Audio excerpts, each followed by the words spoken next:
জল দূষণ প্রতিরোধে ধাতুহীন রঙের ব্যবহার অত্যন্ত জরুরি।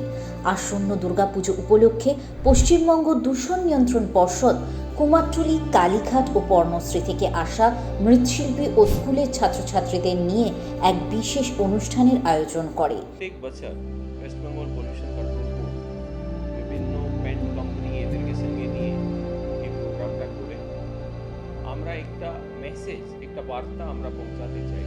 বিভিন্ন পেন্ট কোম্পানি আছে, তাদেরকে সঙ্গে নিয়ে আমরা ডাইরেক্টলি আপনাদের কাছে যেতে চাই, যেন কীভাবে আপনারা কোনটা কালার ইউজ করছেন, কোনটা করছেন না, তাতে এই সচেতনতা যদি আসে তাহলে ডেফিনেটলি একটা বড় কাজ হবে। আপনাদের সবাইকে আমি অভিনন্দন জানাচ্ছি যে আপনারা এত অসাধারণ শিল্পকর্ম তৈরি করেন, যেটা আন্তর্জাতিক স্বীকৃতি পেয়েছে। অভিনন্দন জানাবো বার্জার পেইন্টস থেকে, যারা এই ধরনের রং তৈরি করেছেন, যেটা হেভি মেটাল ফ্রি বা সীসা জাতীয় হেভি মেটাল থাকবে না।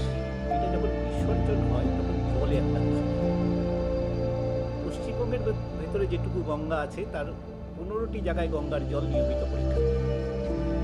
এই 15টি জায়গাতেই এখনো পর্যন্ত, এটা খুব সৌভাগ্যের কথা যে হেভি মেটাল যেটার জন্য আমরা উদ্বিগ্ন, সেটা বিলো ডেঞ্জার লেভেল, অর্থাৎ খুব বিপজ্জনক মাত্রায় এখনো যায়নি, কিন্তু যাবে না এমন নিশ্চয়তা নেই।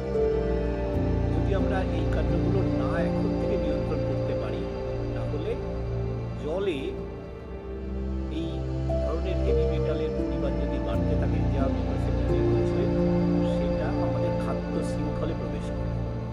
এদিনের অনুষ্ঠানে উপস্থিত ছিলেন নামী রং প্রস্তুতকারক সংস্থার আধিকারিকরাও।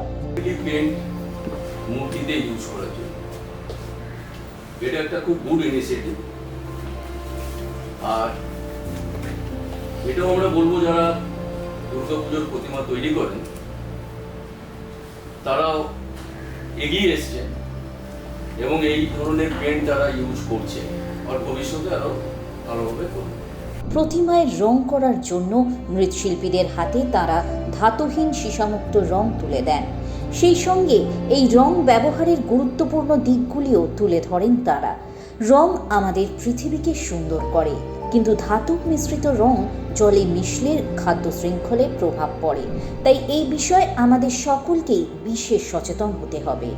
সারা রাজ্য জুড়ে উৎসবের বাতাবরণে যাতে বাতাসের গুণগত মান, শব্দ নিয়ন্ত্রণ, জল দূষণ নিয়ন্ত্রণ করা যায় এবং উৎসব যাতে দূষণমুক্ত ও পরিবেশ বান্ধব হয়, তার দিকে নজর রাখার আহ্বান জানানো হয় পর্ষদের তরফ থেকে।